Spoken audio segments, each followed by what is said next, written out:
Hello मेरे प्यारे बच्चों, आप सब कैसे हो? आप सब ठीक एकदम ही मस्त हो गए।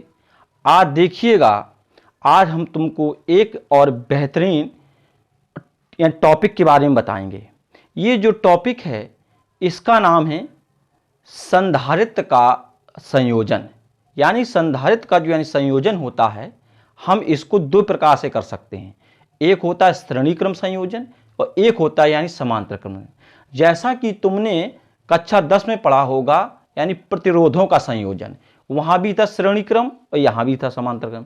तो सेम यानी वैसा भी है, सिर्फ नाम के लिए बदले हैं। वहां पे था प्रतिरोधों का और यहां है यानी कि संधारित्रों का। तो देखिएगा, आज मेरे साथ बने रहिएगा वीडियो में।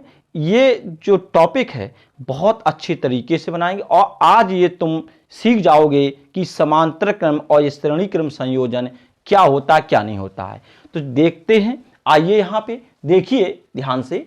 यहाँ पे हमने क्या किया कि तीन यानी संधारित्र ले लिए। ये हो गया पहला जिसकी धारिता C1 है, ये हो गया यानी दूसरा जिसकी धारिता C2 है, और ये हो गया तीसरे नंबर का जिसकी धारिता यानी C3 है। और इनके जो विभवांतर है प्लेटों के बीच के, वो V1 V2 और कितने हैं यानी V3 है। ठीक है, तो अब इसमें क्या है कि ध्यान रखना, तो ये जो है संधारित्र है, तो इसकी जी होगी पहली प्लेट और जी होगी तुम्हारी दूसरी प्लेट। ठीक है, ध्यान रखना, ये होगी तुम्हारी पहली प्लेट, ये होगी तुम्हारी दूसरी प्लेट। इसी प्रकार से हर एक से संधारित्र में जी होगी पहली, जी होगी तुम्हारी दूसरी प्लेट। तो हम क्या करेंगे कि हम लिखेंगे कि यहां पे क्या करेंगे कि पहले संधारित्र की दूसरी प्लेट को, ठीक है ध्यान देना, कि पहले संधारित्र की दूसरी प्लेट को अगले संधारित्र की पहली प्लेट से, ध्यान देखो एक बार फिर से, कि पहले संधारित्र की दूसरी प्लेट को अगले संधारित्र की पहली प्लेट से जोड़ दिया जाता है।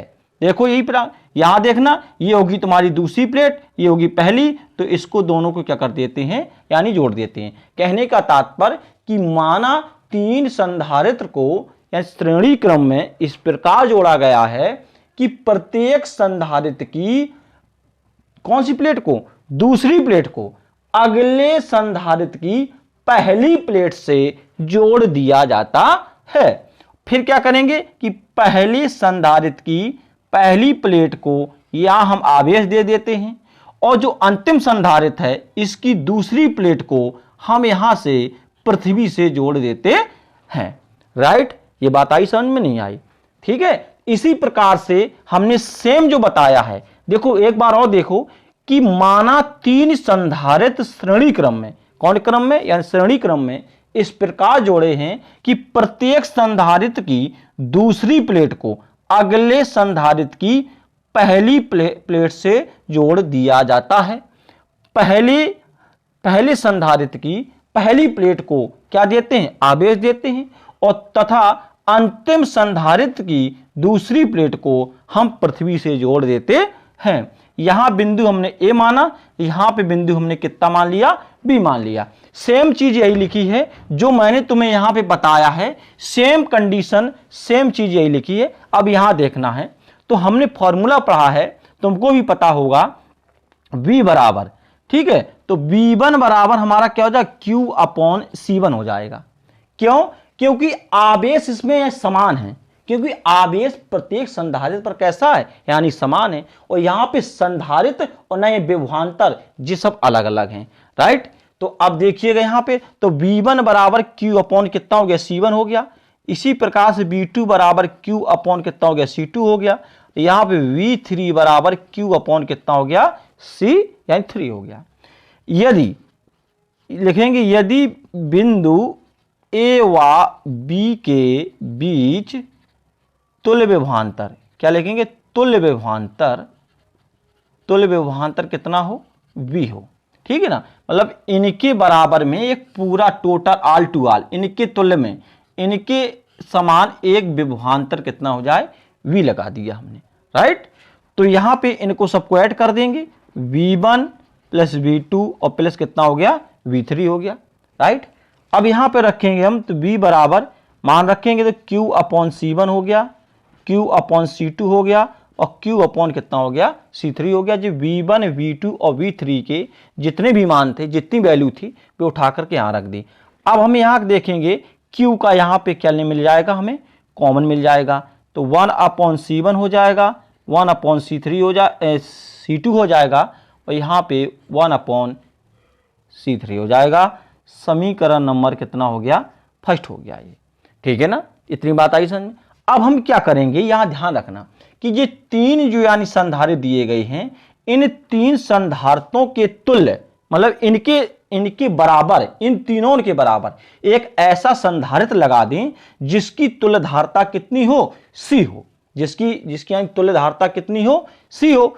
तो देखेंगे तो V बराबर कितना हो गया, Q अपॉन कितना हो गया C। यहां देखिएगा कि यदि बिंदु A व B के बीच तुल्य धारता, ध्यान रखना, तुल्य धारता कितनी हो बेटा, C हो। ठीक है ना, तो यहां लिखेंगे हम V बराबर Q अपॉन कितना हो गया C। ये समीकरण नंबर कितना हो गया, सेकंड हो गया, राइट। तो अब देख रहे हैं यहां पे लिखेंगे समीकरण फर्स्ट व सेकंड की क्या करने पर, तुलना करने पर। यहां पे हम इसकी तुलना कर देंगे बेटा। तो तुलना करेंगे, देखो V बराबर Q अपॉन C है, यहां उठा के रख देंगे हम मान। तो Q अपॉन C बराबर Q हो गया तो 1/C1, 1/C2 और 1 कितना हो गया, C3 हो गया। इस Q से इस Q को काट देंगे तो 1/C बराबर 1/C1, 1/C2, 1 कितना हो गया, C3 हो गया। ये यहाँ निकल के तुम्हारा डेरिवेशन आ गया। ये इतना था ये फॉर्मूला, राइट। ठीक है ना, तो ये थे। अच्छा, इसके कुछ पॉइंट भी होते हैं। इसमें तुमने पॉइंट देखा होगा, इसमें क्या देखा तुमने कि जब यानी श्रेणी क्रम जो यानी संयोजन होता है, तो श्रेणी क्रम यानी संयोजन में जो यहाँ पे आवेश दिए गए हैं, ये आवेश कैसा है, यहाँ पे समान है, लेकिन यहाँ पे जो विभवांतर दिया गया है वो अलग अलग है। ठीक है ना, पहली बात।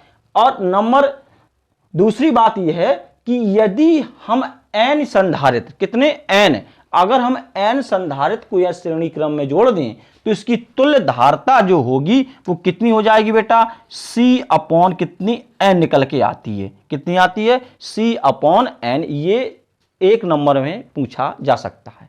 ठीक है, अगर ये वीडियो तुमको अच्छा लगा होगा, अगर तुमको ये यानी पसंद आया है, तो चैनल को यानी सब्सक्राइब कर लेना, इसको लाइक करना। इसी प्रकार से और भी वीडियो लेकर के आऊँगा। धन्यवाद।